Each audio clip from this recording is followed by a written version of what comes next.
এই যে জায়গাগুলো ভীষণ ভীষণ মিস করবো।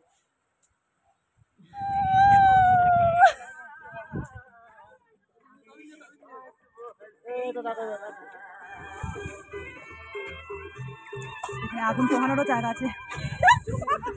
হ্যালো বন্ধুরা, good morning and welcome back to my channel. আমি ঝুমা, ইন্ডিয়া, ওয়েস্ট বেঙ্গল, কল্যাণী, নদিয়া। আমি তো ভালো আছি, তোমরা সবাই কেমন আছো অবশ্যই জানিও।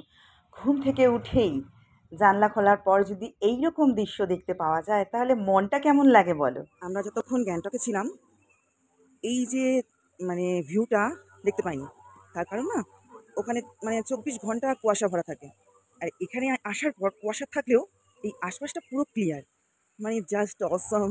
এত ঠান্ডা লাগছে, আমি কিছু করিনি, কি বলবো, দারুণ একটা ফিল আসে, জাস্ট ওয়াও। ভোরবেলার থেকে এখানে টেম্পারেচার মাইনাসে ছিল, তাই এই ঠান্ডাটাকে ফিল করছিলাম, যাতে বাড়িতে যাওয়ার পর এটাকে মনে করতে পারি আর অনেক অনেক আনন্দ পাই। আমি না শীতকালেও এমন করি, জানো তো, মাঝে মাঝে। তো আমরা এখন লাচেন ছাড়ছি।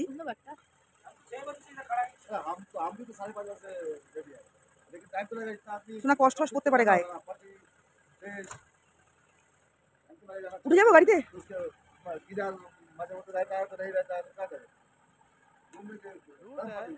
প্রকৃতির রূপ আমরা যত দেখি তত মুগ্ধ হই, আর চোখ থেকে যেন এই মুগ্ধতা সরেই না।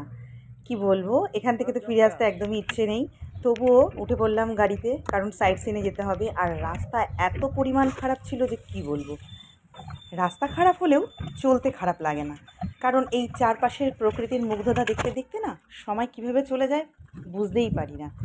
তো চলে আসলাম গুরুদম্বা লেগে। এখানে টেম্পারেচার -3 ডিগ্রি, কিন্তু এত পরিমাণ হাওয়া বইছে মনে হচ্ছে যেন এখানে -10 হবে। হ্যালো গাইস, আমরা আছি গুরুদম্বা লেগে। দেখো পেছনে দেখো, বরফ আর বরফ, প্রচণ্ড ঠান্ডা এখানে, প্রচণ্ড ঠান্ডা। গাড়ি থেকে নেবে এখানে দাঁড়ানো যাচ্ছে না, জাস্ট এত বরফ। কেমন লাগছে? প্রচণ্ড হাওয়া, জাস্ট দেখো তোমরা একটু পেছনে, সেই সেই।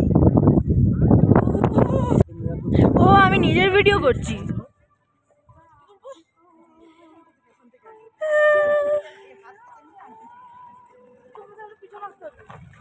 তোমরা হেঁটে যাবা, তারপরে ঘুরবা, ঠিক আছে? আমি নিজের ভিডিও করছি কিন্তু।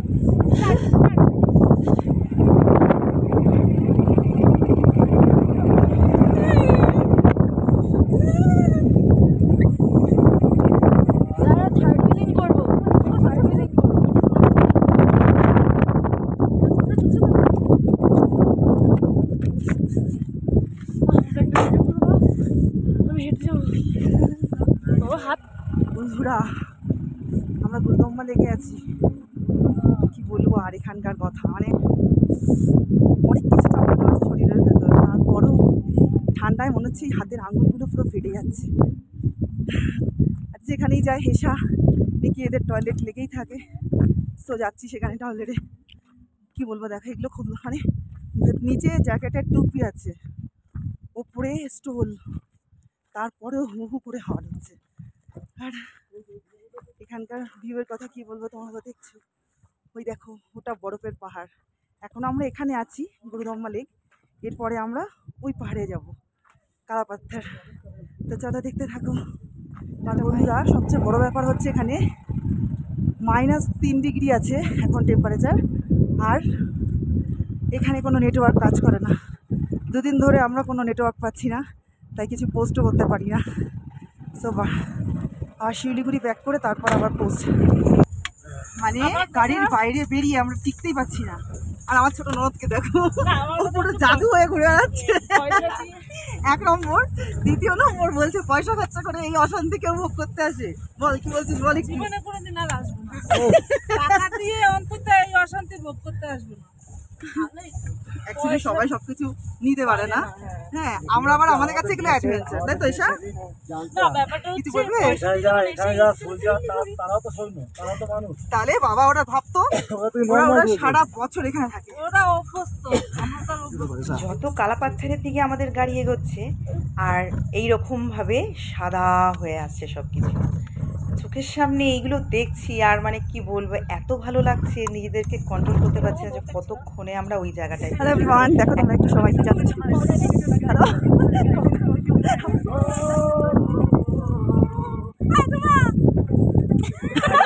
জাদু।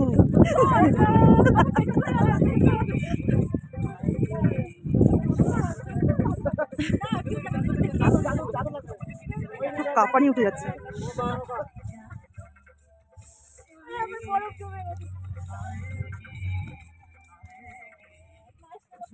এত ঠান্ডা লাগছে যে কি বলবো, প্রচন্ড প্রচন্ড ঠান্ডা লাগছে। এখন আমরা কালাপাথরে আছি, এসেছি অনেকক্ষণ, এসে আগে ফটো তুলেছি, ভিডিও তুলেছি, তারপর এখন মোমো খাবো, কফি খাবো। মনে হচ্ছে এই হাতগুলো চলে যাচ্ছে, আর কিছু না, প্রচন্ড কাঁপানি উঠছে। তারপর শাড়ি পরে ভিডিও বানিয়েছি, তো আরো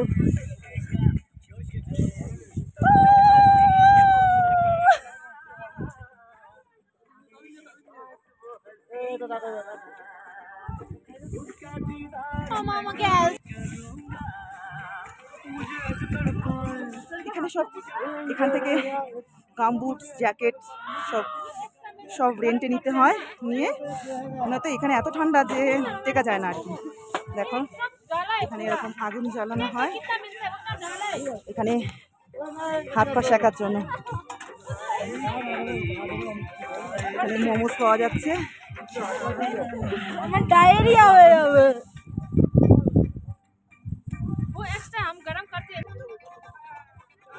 গরম গরম মোমো দিতে না দিতেই ঠান্ডা।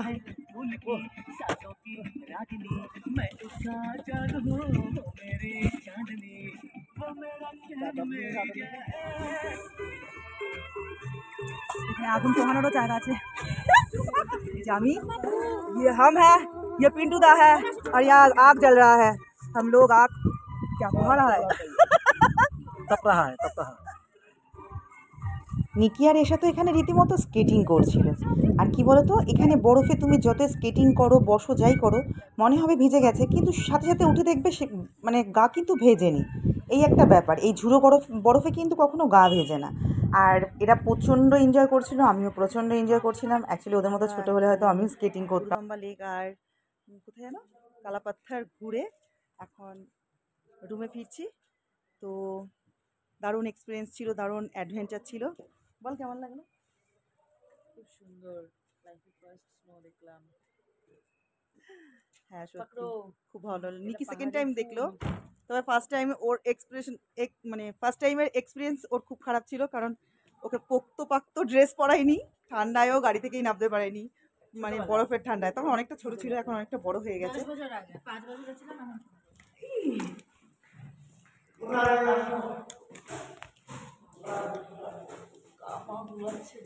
চলো এখন একটু রেস্ট নিয়ে তারপর আবার লাচুং থেকে না, হ্যাঁ লাচেনে আছি, রেস্ট এখন লাঞ্চ করে রেস্ট নিয়ে যাব হচ্ছে লাচুং।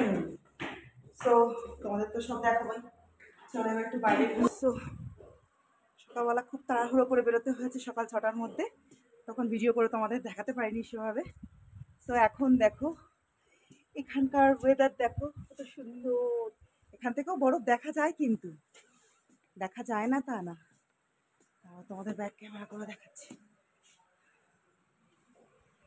আর যে শব্দ শুনতে পাচ্ছ, এগুলো পাহাড়ি ঝর্ণার, পাহাড় থেকে যে ঝর্ণা নাবে সেই ঝর্ণার আওয়াজ। তোমরা কি ঝর্ণা দেখতে পাচ্ছ? একটা ঝর্ণা কিন্তু এখান থেকে দেখা যাচ্ছে, ঠিক ওই যে ওইখানটা থেকে একটা ঝর্ণা দেখা যাচ্ছে। শব্দ কি শোনা যাচ্ছে? এখানে শ শ শ শ করে ঝর্ণার শব্দ হচ্ছে, দারুণ দারুণ দারুণ। এক কথায় কি বলবো, আর কথায় প্রকাশের নয়। যত দিন কাটছে, বাড়ি ফেরার সময় এগিয়ে আসছে, তত মনটা যেন খারাপ লাগছে, ভালোই লাগছে না এখান থেকে যেতে। কি বলবো তোমাকে, আমার এই রকম পাহাড়ি অঞ্চল ভীষণ ভালো লাগে। আমার পাহাড় বেশি ভালো লাগে, বললাম না ছোটোবেলায় সমুদ্র ভালো লাগতো, বাট বড় হওয়ার পর পাহাড়ি ভালো লাগে। আর এখানকার মানুষের ব্যবহার, এখানকার মানুষের মন এত ভালো যে কি বলবো, একেবারে মন কেড়ে নিয়েছে সব কিছু। তাই কি যেতে তো বাড়ি হবেই, কিচ্ছু করার নেই। আর এদিকে হাজবেন্ড ডাকাডাকি করছে। এটা আমাদের ব্যালকনি থেকে ভিউ ছিল, এখন লাঞ্চ করেই বেরোতে হবে, সো ডাকছে সবাই। লাচেনের এক্সপিরিয়েন্স খুব দারুণ ছিল। আহ, তোমরা যারা আসতে চাও অবশ্যই এসো, খুব খুব খুব দারুণ। আর যখন আমরা গ্যাংটক থেকে লাচেনে আসি, ওখান থেকে আমাদের অক্সিজেন মাস্ক কিনে আনতে হয়েছে। সবাই বলে অক্সিজেন মাস্কটা মানে ওখানে প্রচুর দাম চাই, কিন্তু অ্যাকচুয়ালি 300-400 টাকাতেই পাওয়া যায়, 400 টাকায় ফিক্সড। সো আমরা নিয়ে এসেছি, আমাদের লাগেনি, একেবারেই লাগেনি। অনেকেরই লাগে, আমাদের লাগেনি। তবে হয় ওখানে ব্রিদিং প্রবলেম হয়, সবারই হয়। অ্যাকচুয়ালি অনেকটা ওপরে প্রচণ্ড মাইনাসে ঠান্ডা, তো খুব ভালো লাগলো। তো এখন লাচেনকে টাটা বলবো, মিস করবো এগুলো খুব বাড়িতে গিয়ে। এখন লাঞ্চ করবো, যে এসে বসেছে।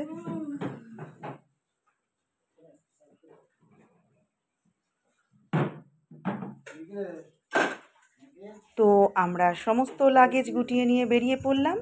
লাচেন যেতে যেতে মিনিমাম 5-6 ঘন্টা লাগবে। তো এখানে আস্তে আস্তে প্রায় সন্ধে হয়ে আসছে। এখন অ্যাকচুয়ালি কিন্তু এখানে সন্ধে হয়নি। এখানকার ওয়েদার, এখানকার পরিবেশ এমন মনে হচ্ছে সন্ধে। এখানে তো হয়। আমরা লাচেনে এসে গেছি, জাস্ট রুমে এসে ঢুকলাম। সো এখানকার রুমগুলো সত্যিই খুব সুন্দর। আর আমরা অল প্যাকেজে এসেছি। দেখো এখান থেকেও ভিউটা দারুণ। আমার সবসময় রুম এমন চাই যেখান থেকে ভিউটা খুব সুন্দর আসবে। এটা সো টোটাল আমাদের 3 জায়গায় হোটেল বুক ছিল, গ্যাংটক, লাচেন, লাচুং। লাচেন আর লাচুংয়ে আমাদের 3টে করে রুম দেওয়া হয়েছিল। মানে ওখানকার বেডগুলো এমন সাইজের হয় যেখানে 2 জন করেই থাকতে পারে। সো এই ভিডিওটা এখানেই শেষ করলাম, আরও নেক্সট পার্ট আসবে। ততক্ষণে যেন তোমরা ভালো থেকো, সুস্থ থেকো, আমার সাথে থেকো। Love you all, tata, by.